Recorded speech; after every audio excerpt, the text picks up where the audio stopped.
Well, a man from the UK is taking the phrase the long way home to a whole new level. Setting off on his epic journey from Chile 27 years ago, he's now nearing the finish line. CBS News foreign correspondent Ramy Inocencio has more. Ramy, good morning. Hey, Michael. Yeah, good morning. And this guy, Karl Bushby, really is the ultimate globetrotter, if you will, walking across continents, but walking also across time, sponsored by a lot of outdoor brands. I mean, what have you been doing since the year 1998? Because that is when he started walking. He had two rules. He calls them simple. He couldn't use any mechanical transport, and he would not go home until he got there on foot. Since Karl Bushby started walking non-stop across the planet in 1998, the world has changed. But human kindness, he says, has not, since his first few days on the road in Chile. These indigenous folks just brought me in, sat me down, put plates of food in front of me, and then, tea and thank you very much, and then left. Found nothing but the best in those 27 years, which has just been remarkable.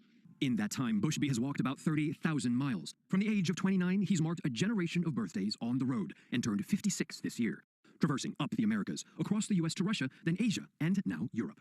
Why? Our lives are short, and I've always wanted to live it to the fullest that I can.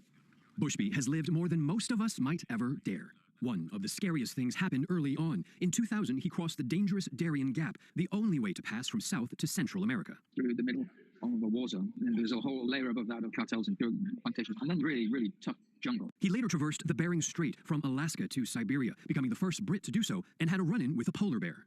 You're in a very serious world that will kill you in 20 minutes if you mess up. Barred from walking through Russia or Iran, he swam the Caspian Sea, the first person to do so, nearly 200 miles in a month. And now, to get home, he may have to swim again. The English Channel from France. But swimming sucks, dude. It just sucks. I'm not a swimmer. I don't like it. Physical challenges aside, Bushby says there were emotional ones too. Done it twice. Lost both of them. Circumstances.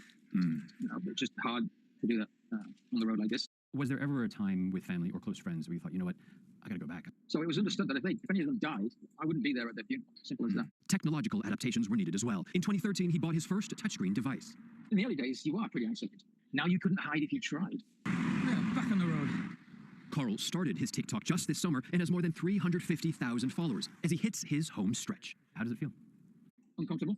Realizing that, it's like anyone who's had a lifetime career and it's time to retire. What's the lesson you want to share? Don't be afraid. Get off the couch. Get out of bed. Make it happen. That first step will open a world of possibilities and opportunities, and don't be afraid. And Karl is almost home, only about 2,000 more miles to go until he gets here in England at the end of next year, Michael. His second passion, he told me, is STEM, teaching science, technology, engineering, and math to more people. And he said he sees himself doing that for the rest of his already very fulfilling life. I'd say if you see him on the road, say hi, maybe buy him a coffee so that he keeps on going. A coffee? I'm going to buy him an Uber.